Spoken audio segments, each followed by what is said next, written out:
Hebrews chapter 4, promised rest for God's people.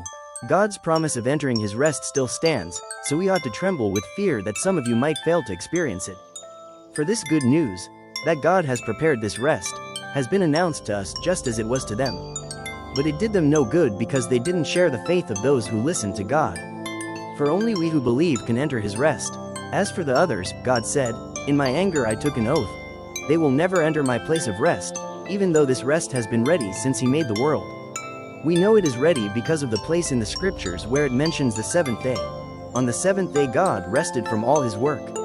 But in the other passage God said, "They will never enter my place of rest."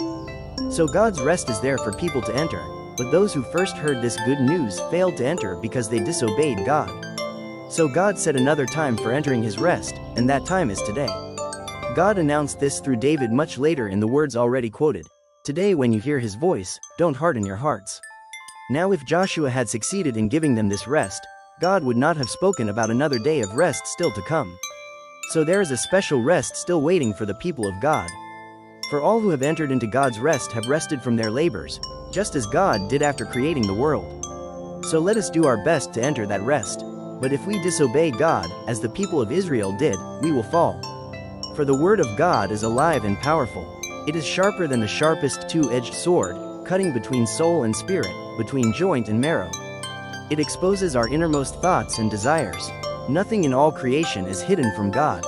Everything is naked and exposed before his eyes, and he is the one to whom we are accountable. Christ is our high priest. So then, since we have a great high priest who has entered heaven, Jesus the Son of God, let us hold firmly to what we believe.